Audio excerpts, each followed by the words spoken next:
Hello, mabuhay everyone! So I am Judy Ann Kalikdan from BSHM1G, and today I'm gonna discuss about the part of knives, how to hold a knife, guiding hand and slicing technique, care and maintenance, hand tools and small equipments, and measuring devices. So let's start with the part of the knife.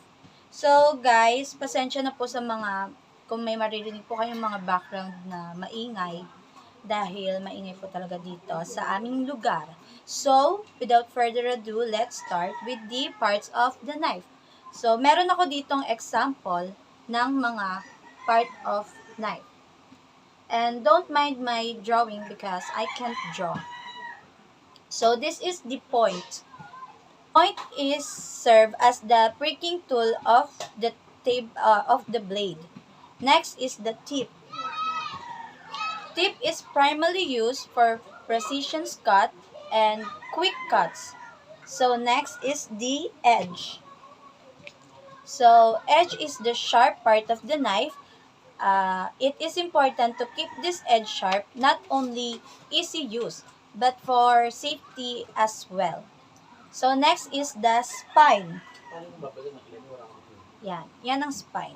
Spine is the dull or unsharpened part of the knife blades. And next is the heel. So, heel is the bottom part of the blade that does the cutting of large or tough food. Next is bolster. Ito ang bolster. So, bolster is balance out the knife by adding weight and the tongue. So, ito ang tongue. Tongue is the part of the blades that extend to the handle to give the added balance. And next is the scale. Ito po ang scale. Pasensya na po sa ingay. So, scale is the grip of the knife. And lastly is the butt of the knife. Ang dulo. So, butt is the furthest part of the away of the knife blade. So next guys is the how we hold the knife. So we have two basic ways on how we hold the knife. The first is the full handle hold and the second is handle blade hold. So guys, let me demonstrate it to you. So in full handle hold, you will handle the knife with all your four fingers and holding the thumb gently but firmly against the side of the blade. So, like this, guys. Hindi ko dala. So, second is the handle blade hold. Gripping the handle with three fingers, resting the knuckle of the index fingers against the blade on the one side and holding the thumb of the opposite side to give an additional stability and control. Ganito.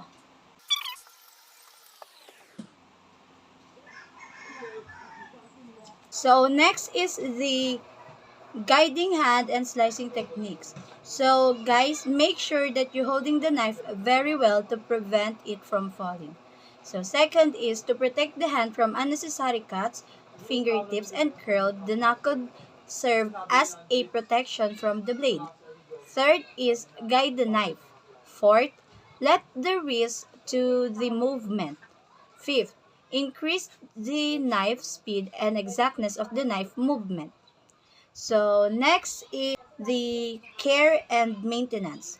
So first is we need to keep the knife sharp and sharpen and hone your knives regularly. Second, keep knives clean to avoid a cross-contamination. Third, never drop your knife into a sink because it could be dented or nicked by other pots and pans. It may also cause a serious injury to another person. Fourth, do not clean knives in dishwasher. Fifth, dry your knives immediately after cleaning. Six, use an appropriate cutting surface like wood or composition cutting boards.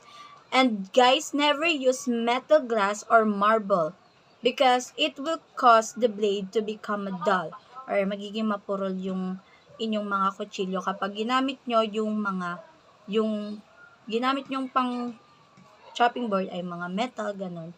So, 7 is always hold a knife by its handle. When passing a knife to someone else, lay it down on the work surface and allow the other person to pick it up. 8. Do not allow the blade of a knife to extend over the edge of the table or cutting board. 9. Do not use your knife as a ice pick. Next topic is the hand tools and small equipments. Number 1 is ball cutter, melon, ball scoop, or partition knife. It is used for cutting fruits and vegetables into small balls. Number 2, cook's fork, used for lifting and turning meat and other items. Number 3, straight spatula or palette knife, used mostly for spreading icing on cakes and for mixing and bowl scraping.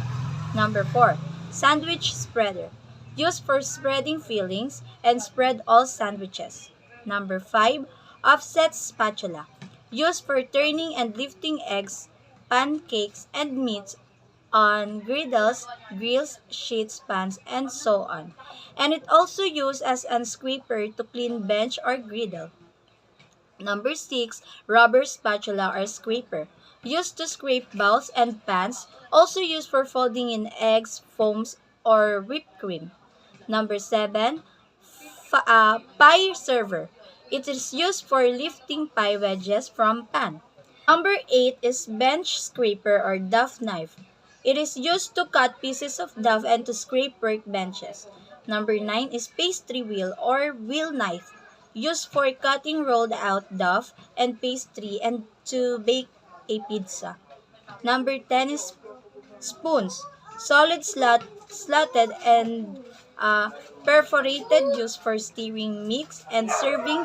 Slotted and perforated spoons are used when liquid must be drained from solids. Number 11 is skimmer. It is used for skimming froth from liquids and for removing solids pieces from soups, stocks, and other liquids. Number 12 is tongs, loops of stainless steel wire fastened to a handle. Number 13, wire, sheep for use for staining stocks, soups, sauces, and other liquids. Number 14, fine. China cups or Chinua or China cups with very fine mesh, used when great clarity or smoothness is required in a liquid. 15 is strainer. It is used for straining pasta and vegetables. Number 16 is sieve. It is used for sifting flour and other dry ingredients. 17, colander.